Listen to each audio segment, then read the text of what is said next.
Captain Jake Morrison gazed through the bridge windows of the USS Horizon, his eyes fixed on the unusual violet mists rolling ahead. The massive cloud formation sprawled across the void like an enormous spider's web woven from cosmic dust. His crew had spent 3 months charting this desolate corner of space, yet nothing had prepared them for what lay before them now. Lisa Stone's voice broke the silence from her station near the navigation controls. Her brow furrowed as she tapped the display panel in front of her. Something massive was lurking within those clouds, she reported. Jake moved closer to examine her monitor. The screen danced with numbers and strange symbols that made little sense to him. He asked about the size of whatever was hiding there. Lisa's response carried a note of wonder in it. The object might be as large as a battleship, possibly even bigger. She pointed out the impossibility of it all. This region had remained vacant for hundreds of years, according to every record they possessed. Mike Collins glanced up from where he sat at the engineering console, his thick glasses catching the blue glow emanating from the screens. He confirmed that the energy patterns matched nothing in their extensive database. Whatever waited in that nebula didn't belong to any civilization they knew. Jake's pulse quickened slightly. 2 decades of exploring the cosmos had taught him that discovering the unknown usually meant encountering either remarkable breakthroughs or serious threats, often both at once. He instructed Amy to probe deeper into the cloud formation and get clearer readings on what they were facing. Communications Officer Amy Parker gave a quick nod and her fingers flew across the control panel. Several tense minutes passed before Amy looked up, her eyes wide with alarm. She urged Jake to see what she'd uncovered. The main viewing screen flickered briefly before displaying a hazy image of what the purple clouds concealed. Jake felt his breath catch. Scores of enormous vessels drifted in the nebula like dormant giants waiting to wait. The ships were dark and motionless, but their construction left no doubt about their origin. Lisa's whisper confirmed what everyone was thinking. These were human-made vessels. Mike adjusted his glasses and squinted at the display. He noted that while they were definitely human, their design was completely unfamiliar. Every aspect of their construction screamed warfare. The warships were colossal and angular, wrapped in thick armor plating with countless weapon ports visible across their hulls. They bore no resemblance to the sleek exploration craft used by the Terra Federation. These machines had been built with one purpose: destruction. Jake wondered aloud about their age. Mike was already running complex calculations. Based on the design elements and how the energy signatures had degraded over time, he estimated they were at least 8 centuries old, maybe older. Amy gasped at the figure. 800 years would place their construction during Earth's earliest expansion era. Jake nodded slowly, thinking about the history books. That period was poorly documented, with most records lost to time. Earth had launched colony ships in every direction, desperate to find new worlds as overcrowding threatened civilization. Many of those vessels had vanished into deep space, without a trace. Lisa spoke quietly, drawing everyone's attention. The ships weren't actually dead. She was picking up faint power readings from all of them. Jake asked if that meant they could still function. Lisa explained that they weren't operational exactly, but they weren't completely dormant either. They seemed to be in some kind of suspended state. Jake made the call that would alter everything. He ordered a slow approach to examine the closest vessel more carefully. The USS Horizon drifted cautiously through the violet gas. As they drew nearer, the true scale of the ancient warships became overwhelming.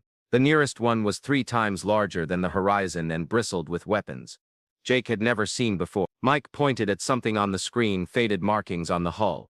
Jake leaned in to read the barely visible letters etched into the dark metal. USS Vengeance, he said aloud. The number sequence below it matched Earth's old registration system. Amy suddenly jerked in her seat with alarm. Something was happening out there. Lights began flickering to life along the Vengeance's hull. Like a creature rousing from deep hibernation, the ancient warship started glowing with internal energy. Jake asked if they had somehow triggered this. Amy insisted they hadn't transmitted any signals or attempted contact. More lights appeared on other ships throughout the nebula. One after another, the sleeping armada was coming back to life. Jake watched as weapon systems powered up and shield generators began humming with renewed energy. Amy's voice was strained with concern as she reported that the Vengeance was broadcasting something. Jake wanted to know what kind of transmission it was. Amy explained it was heavily encrypted, but being sent on every frequency. She added with worry that the signal wasn't just aimed at them, it was reaching across the entire galaxy. A cold sensation ran down Jake's spine. They had stumbled onto something hidden for centuries, and now it was announcing its presence to the universe. He asked if Amy could crack the encryption. She worked frantically at her station. fingers moving with desperate speed. The code was based on old Earth military protocols, which meant she might be able to decode it, though it would take time. While Amy worked, Jake stared at the growing display of lights in the nebula. More vessels continued powering up. He mentally counted at least 50 warships, each one a massive relic from humanity's forgotten past. Amy announced her success. The message was surprisingly simple. It declared that Earth's children had returned, and that an ancient promise would be honored. All enemies of humanity would face judgment. Lisa questioned what this ancient promise could mean. Before anyone could respond, their communication system crackled to life. A voice spoke in clear English, though with an accent that sounded archaic and formal. The speaker identified himself as Admiral Ryan Clark of the Earth Defense Fleet, and demanded immediate identification from the unknown human vessel. Jake's hands trembled as he reached for the communication controls. He identified himself as Captain Jake Morrison from the Terra Federation ship, USS Horizon, then mentioned that their records showed Admiral Clark and his fleet had disappeared more than 8 centuries ago. The voice paused at the revelation. Then it declared that the time had finally arrived. Jake had awakened them for a purpose. The ancient enemy was approaching, and humanity needed to prepare for battle. Jake asked what ancient enemy they were talking about. The response chilled him. The Void Collective, machines that consumed entire worlds and transformed them into circuits and metal. The fleet had been waiting and preparing for their return. Jake looked around at his crew. Every face showed the same expression of shock and bewilderment. They had come searching for new planets to explore and instead had uncovered humanity's lost military power. Jake told Admiral Clark that the Terra Federation would need to be informed about the fleet's existence. Clark urged him to inform them quickly. Their long hibernation had ended, and sensors were already detecting movement from the galactic core. The machines were coming, and this time humanity would be ready. The ancient fleet continued awakening around them. 8 centuries of hidden technology and forgotten warfare were beginning to stir. Jake understood that their simple exploration mission had just altered the course of galactic history. 3 days after Captain Jake Morrison's discovery, the space surrounding the Purple Nebula filled with Terra Federation ships. Admiral Kate Rodriguez commanded the largest fleet the Federation had assembled in half a century. Her flagship, the USS Liberty, made Morrison's exploration vessel look tiny by comparison, but even it appeared small next to the ancient warships that were now fully operational. Kate stood in her command center studying the tactical display. 53 human vessels from the old Earth Defense Fleet hung in space like metal predators. Their weapons were charged and shields were active, but they hadn't made any aggressive move. Her intelligence officer, Commander Beth Turner, reported that they'd been analyzing the technology on those ships. Some of it surpassed anything they currently possessed. Kate asked how that was possible for ships 8 centuries old. Beth pulled up a holographic display showing the internal structure of one of the ancient vessels. That was the strange part.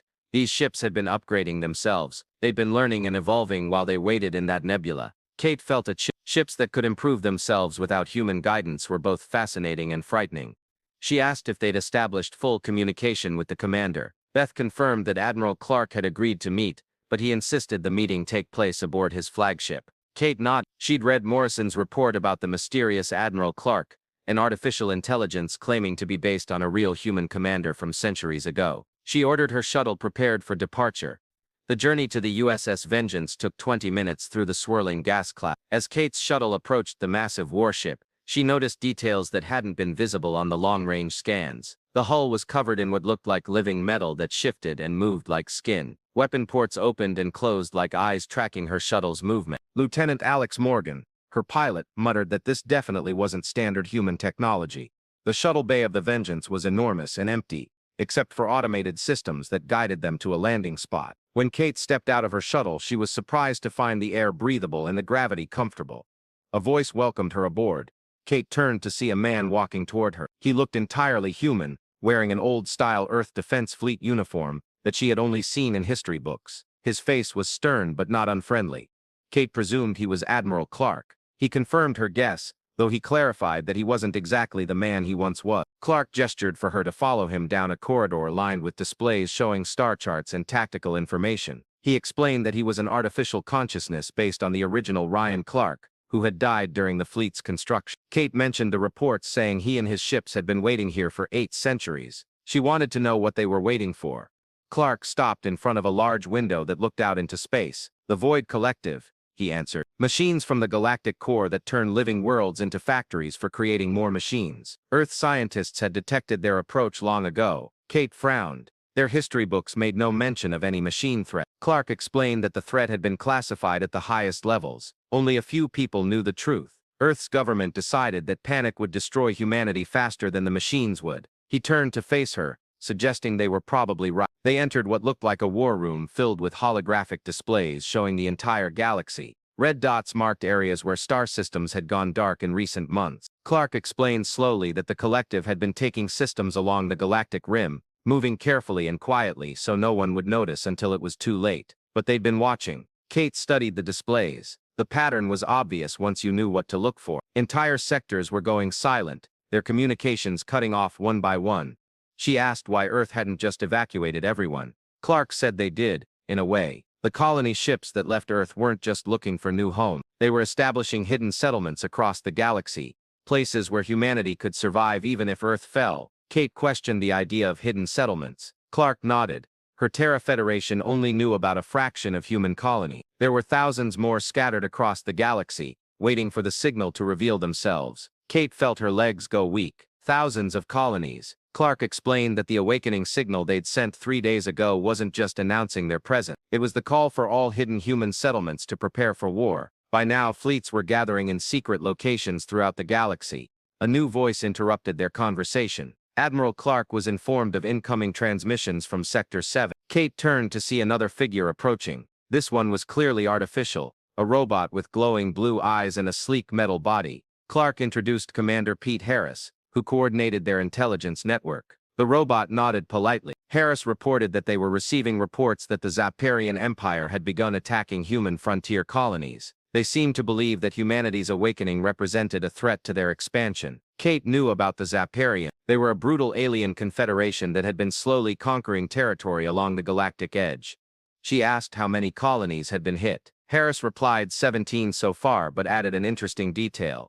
They weren't trying to destroy the colonies. They were studying humanity's defensive capabilities. Clark walked to a tactical display. The Zaparians had fought humans before, centuries ago. They knew the old technology, but they'd never seen what humanity could do now. Kate asked what he meant. Clark pressed a control and the display showed footage of a recent battle. A small human colony was under attack by Zaparian forces. Just as the aliens were about to overwhelm the defenders, several ships appeared from nowhere. They weren't Federation vessels, but they carried human markings. Clark explained that the hidden colonies had been preparing for war for 8 centuries. They developed weapons and tactics the galaxy had never seen. Kate watched as the unknown human ships tore through the Zaparian attack force with ease. Their weapons fired beams of pure energy that cut through alien armor like paper.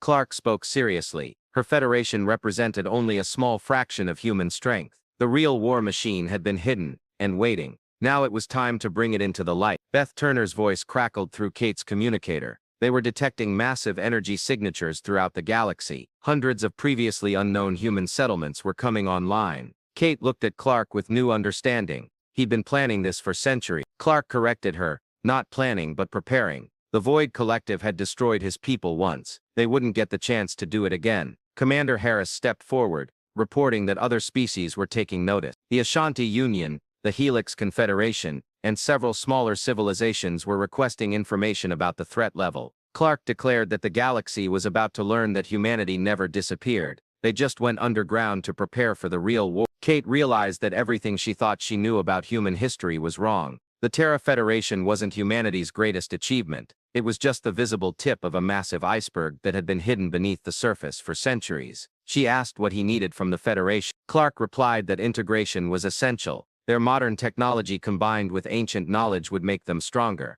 But more importantly, they needed her help coordinating with the other species. The Void Collective was coming for everyone, not just humans. As if summoned by his words, alarms began sounding throughout the ship. Commander Harris's eyes flashed brighter as he processed incoming data. He reported to Admiral Clark that long-range sensors were detecting movement from the galactic core. The collective had begun their final approach. Clark nodded grimly. Then it was beginning. He told Kate he hoped her people were ready for the fight of their lives. Kate looked out at the ancient fleet surrounding them and realized that the galaxy was about to change forever. Humanity's hidden strength was about to be revealed, and nothing would ever be the same. Dr. Rachel Brooks had never encountered data like this before. She sat in the research lab aboard the USS Liberty, surrounded by screens displaying information from the ancient fleet's memory bank. For 3 weeks she had been trying to understand what the awakened ships had been doing during their 8 centuries of waiting. She whispered to herself that this was incredible. The ships hadn't just been sleeping, they had been learning, studying, and preparing for something specific. Admiral Kate Rodriguez walked into the lab looking exhausted. The stress of coordinating between the Federation fleet and the ancient warships was wearing on everyone. Kate asked what Rachel had found. Rachel pointed to a large display showing star charts from 8 centuries ago. She told Kate that she'd been going through the historical records stored in Admiral Clark's ship. The reason these vessels were built wasn't what they thought. Kate asked what she meant.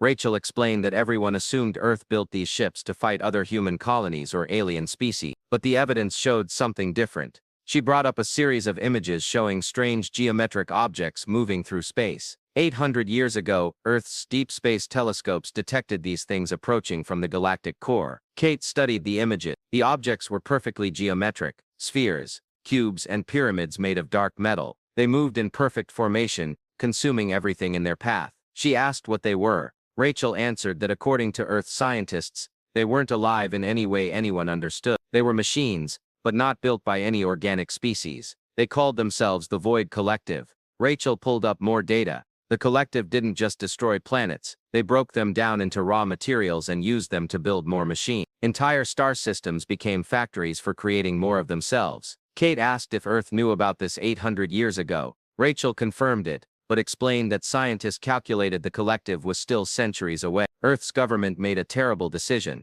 Instead of warning the galaxy, they decided to prepare in secret.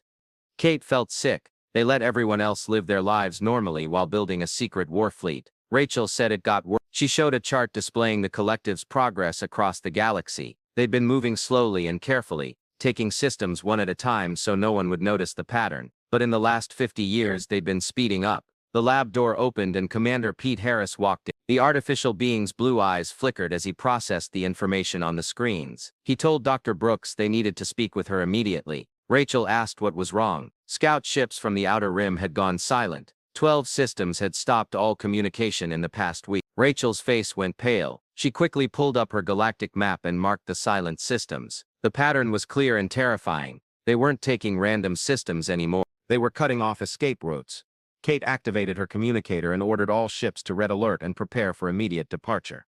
Within an hour, a mixed fleet of Federation and ancient ships was moving toward the Outer Rim. Captain Jake Morrison's USS Horizon led the way, its sensors scanning for any sign of what had happened to the missing colonies.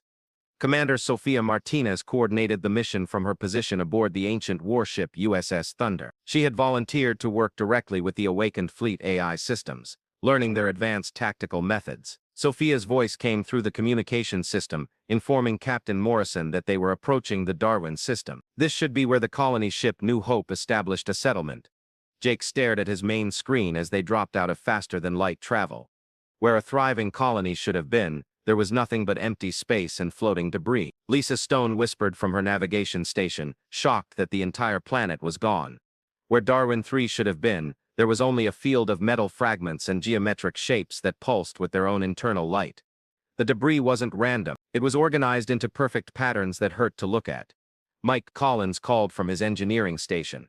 He was detecting massive energy readings from those geometric objects. They weren't debris at all, they were machines.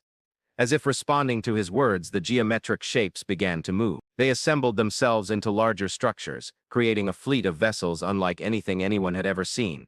Perfect spheres, cubes, and pyramids, all glowing with cold blue light. Admiral Clark's voice came through the fleet communications, ordering all ships to maintain distance and not engage unless fired upon. They needed to study the enemy's capabilities.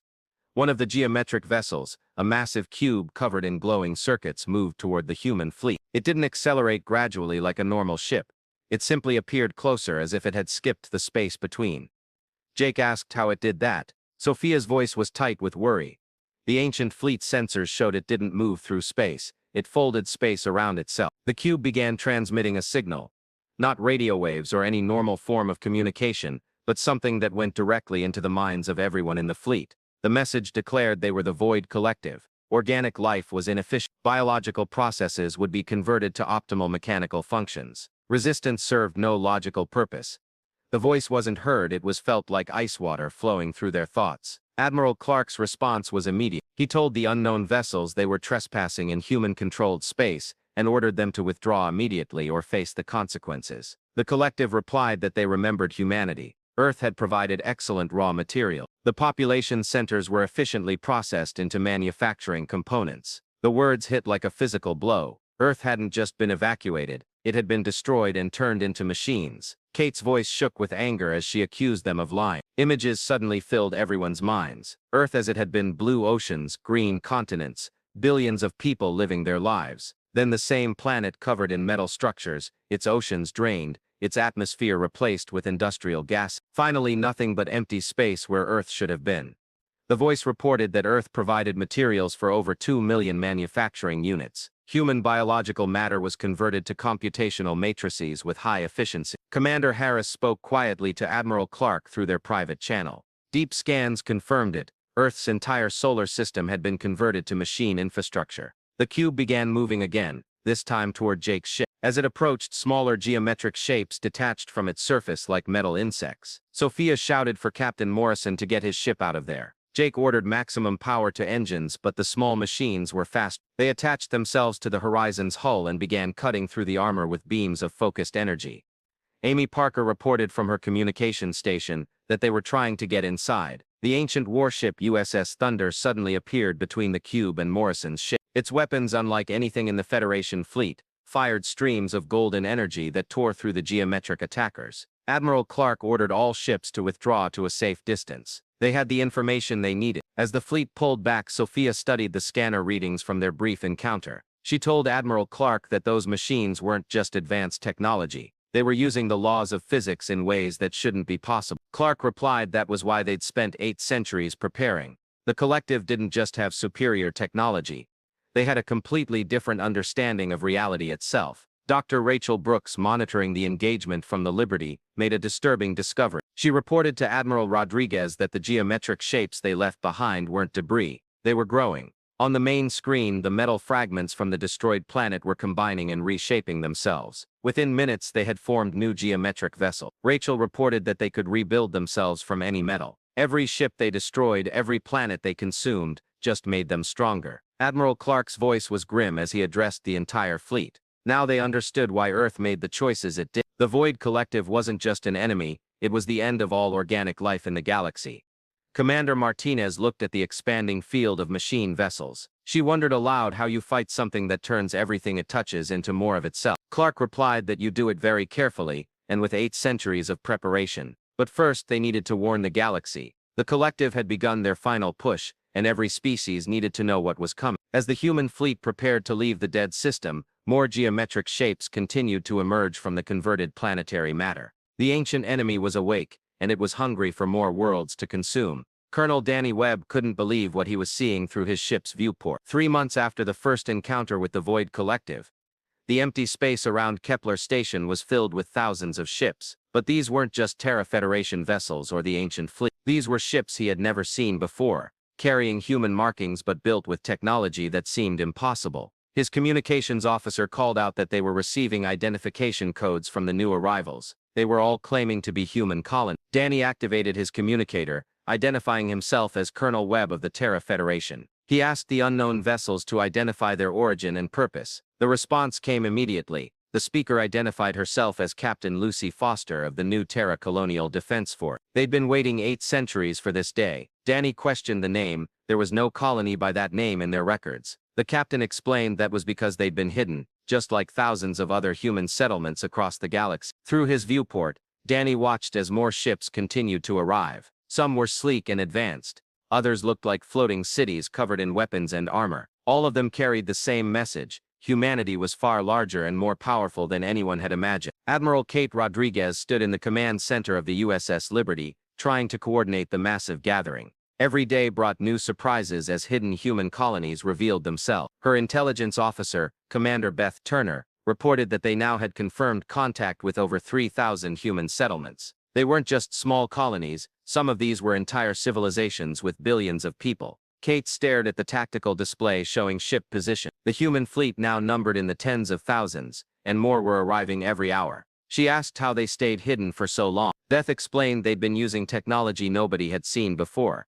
Advanced cloaking systems, artificial planets, even entire star systems that existed in folded space. The command center door opened and Admiral Clark walked in. His artificial body looked perfectly human, but Kate was learning to recognize the subtle differences that marked him as something more than he appeared. Clark said they needed to discuss their next moves. The collective had begun accelerating their advance. Kate brought up the latest intelligence reports. Red markers on the galactic map showed systems that had gone silent in the past week. The pattern was spreading faster than before. Kate observed that they weren't being careful anymore. They were rushing towards something. Clark replied that they were rushing toward humanity. The awakening signal told them that their primary target had revealed itself. They knew that if they didn't eliminate humanity quickly, there would be time to organize the galaxy's defense. Commander Harris appeared on the main screen, his artificial form flickering slightly due to the massive data processing he was handling. He reported to Admiral Clark that they were receiving reports from their scout networks. The Zapirian Empire was mobilizing their entire military. Kate asked if they were mobilizing to attack humanity. Harris said no, they were mobilizing to join them. Emperor Vexar had requested a meeting. Kate was surprised. The Zapirians had been humanity's enemies for decades. Why would they want to help? Clark pulled up star charts showing the Zapirian home systems. Because the Void Collective's advance path went directly through their territory. They faced extinction if the machines weren't stopped. 2 days later, Kate found herself aboard the Zapirian flagship Crimson Fang, face to face with Emperor Vexar. The alien leader was tall and covered in red scales with 4 arms and glowing yellow eyes. Behind him stood his military commanders, all looking uncomfortable but determined. Emperor Vexar spoke in heavily accented English. They had fought humanity many times, but this enemy threatened all organic life. Kate said they were willing to work together, but they needed assurance that this alliance would hold. Vexar activated a holographic display showing the latest intelligence about the Void Collective. His homeworld of Zephyr Prime lay directly in their path. In 6 months, his people would be dead unless they stopped these machines. He offered his entire fleet and his warrior traditions. Kate studied the Zapirian military data. Their ships were built for close combat with heavy armor and powerful short-range weapons. Combined with human long-range capabilities and the ancient fleet's advanced technology, they might have a chance. Kate accepted the alliance. The meeting was interrupted by an emergency communication from Captain Gary Thompson, who was leading a patrol near the battle zone. He reported that the collective had launched a major probe attack and they were engaging now. The main screen switched to show the battle in progress. Gary's mixed human Zapirian task force was fighting desperately against geometric ships that seemed to appear out of nowhere. The machines weren't trying to win. They were studying the Allied tactics and weapons. Kate ordered Thompson to withdraw immediately and not let them gather more intelligence. Thompson replied that they were trying, but the machines weren't letting them leave. On the screen, Kate watched as collective vessels surrounded Thompson's ship. Instead of destroying them, the machines were scanning every weapon, every shield frequency, every tactical move.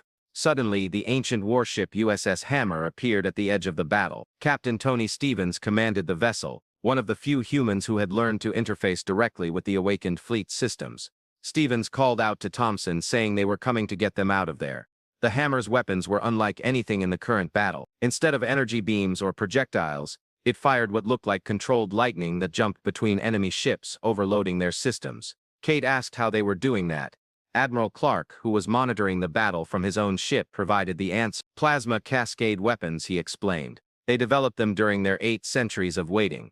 The collective's machines were vulnerable to certain types of energy feedback. The rescue was successful, but the intelligence gathered during the battle was disturbing. Strategic Planning Officer Helen Davis analyzed the enemy behavior patterns and delivered her report to the combined leadership.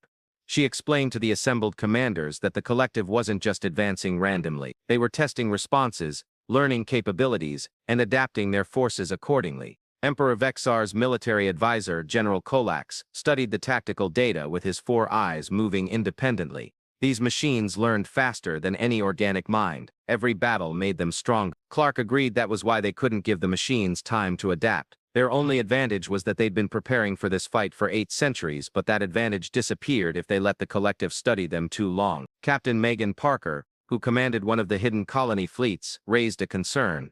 Some of the colonial worlds were asking if they should evacuate their populations. They were scared. Clark replied grimly that evacuation wouldn't help. The collective converted entire star system. There was nowhere to run that they wouldn't eventually reach.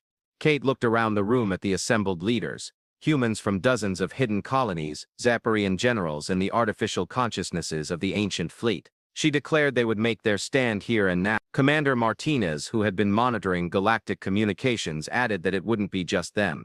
The Ashanti Union had agreed to join the alliance. So had the Helix Confederation and the mineral lords of the outer systems. Kate asked how many ships they were talking about. Martinez smiled for the first time in weeks. At last count, over 50,000 vessels from 17 different species, the largest military force in galactic history. Admiral Clark nodded approvingly. The collective had superior technology in numbers, but they'd never faced a united galaxy before. Every species they'd encountered had been alone and unprepared. Emperor Vexar raised one of his 4 arms, declaring his ships were ready to fight. His warriors welcomed death in battle against these abominations. Kate said she hoped it wouldn't come to that, but privately she wondered if even this massive alliance would be enough to stop an enemy that turned every defeat into knowledge and every victory into more machine. The gathering storm was almost ready to break, and the fate of every living thing in the galaxy would be decided in the battles to come. The final battle began at the edge of the galaxy, where the last barrier of stars stood between organic life and the endless void. Captain Megan Parker watched from the bridge of her colony ship, as the largest fleet in galactic history prepared to face the Void Collective's main force. Admiral Clark's voice came through the fleet communications, announcing that the enemy fleet had arrived. Through the viewports, Megan could see them coming. Thousands upon thousands of geometric vessels, perfect spheres and cubes, and pyramids, all glowing with cold blue light. They moved in perfect formation like a metallic plague spreading across the stars. Her communications officer whispered in shock at how many there were. The collective fleet was massive beyond imagination. Every ship they had destroyed, every planet they had consumed, every star system they had converted had become part of their growing armada. They outnumbered the Allied fleet by more than 10 to 1.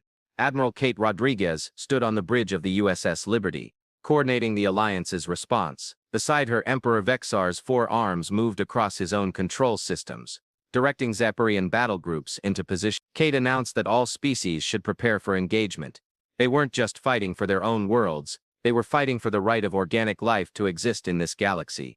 The first clash was devastating. Collective vessels folded space around themselves, appearing directly beside Allied ships and tearing them apart with weapons that converted matter into energy. But the Alliance fought back with 8 centuries of human preparation and the combined military might of 17 species. Commander Tony Stevens piloted the ancient warship USS Hammer into the thick of the battle. His ship's plasma cascade weapons jumped between enemy vessels, overloading their systems and causing chain reactions that destroyed entire formations. Stevens called out to all ancient fleet vessels, ordering them to begin Cascade Pattern Alpha. It was time to show these machines why they'd been waiting so long. The awakened human warships moved with deadly precision, their weapons carving through the collective's perfect formation. But for every machine they destroyed, 2 more seemed to take its place. Captain Gary Thompson found himself surrounded by geometric attackers. His mixed human task force was being torn apart, but they kept fighting.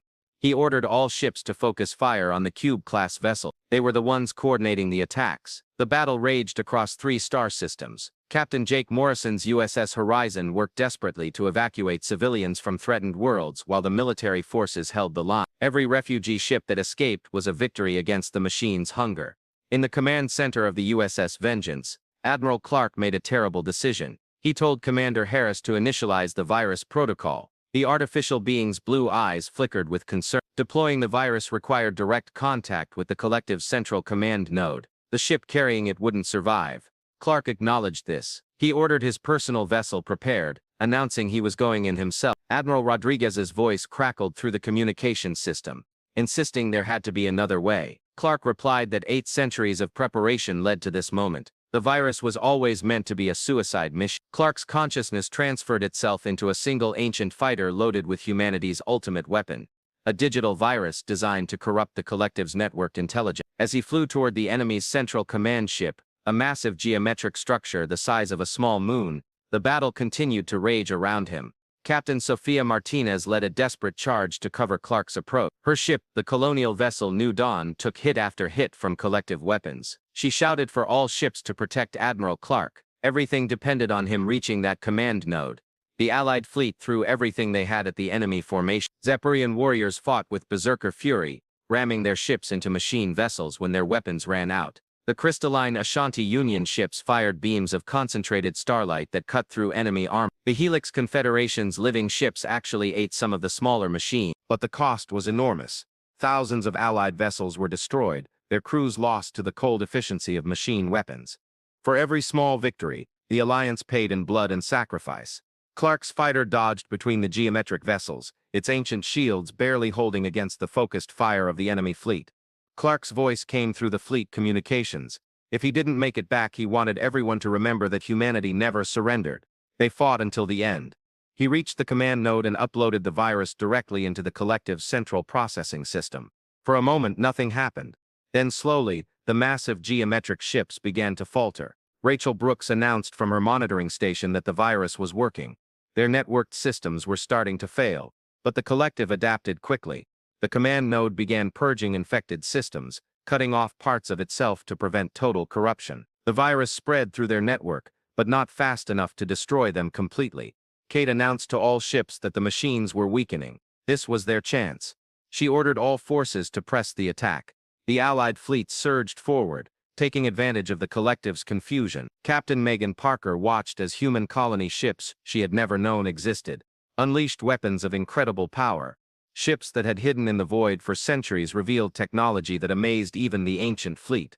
The tide of battle began to turn. The virus had weakened the collective enough that organic tactics and courage could make a difference. Emperor Vexar led his warriors in a final charge that broke through the enemy's formation. The Emperor roared as his flagship rammed directly into the damaged command node, proclaiming this was for all organic life.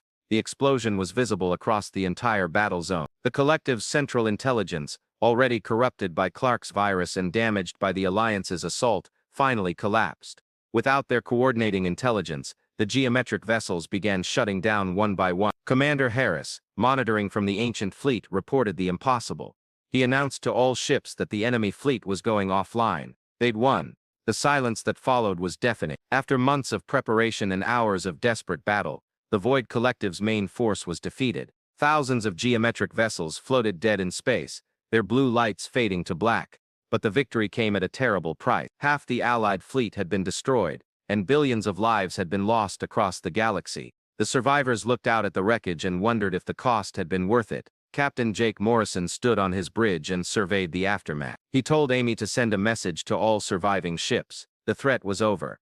The galaxy was safe. 6 months later, Jake found himself back on Earth. Not the original Earth, which had been consumed by the machines, but New Earth, a planet being terraformed by the hidden colonies using technology salvaged from the ancient fleet. Admiral Kate Rodriguez, now coordinator of the Galactic Defense Alliance, met with leaders from across the galaxy to establish new treaties and defensive partnerships. The war had united species that had never worked together before. Kate told the assembled delegates that the collective showed them something important. When faced with extinction, organic life could achieve the impossible. They were stronger together than any of them ever imagined. Captain Morrison looked up at the stars, knowing that humanity was no longer hiding in the shadows. The ancient fleet had served its purpose, revealing not just humanity's hidden strength, but the power of unity among all living things. The galaxy would never be the same. Humanity had emerged from 8 centuries of secrecy to become a major power. But more importantly, all organic species had learned they could work together when survival was at stake. The ancient warships that had awakened to save the galaxy now served a new purpose, protecting the peace they had helped create. Admiral Clark's sacrifice had rewritten the fate of every living thing in the galaxy, ensuring that organic life would continue to flourish among the stars.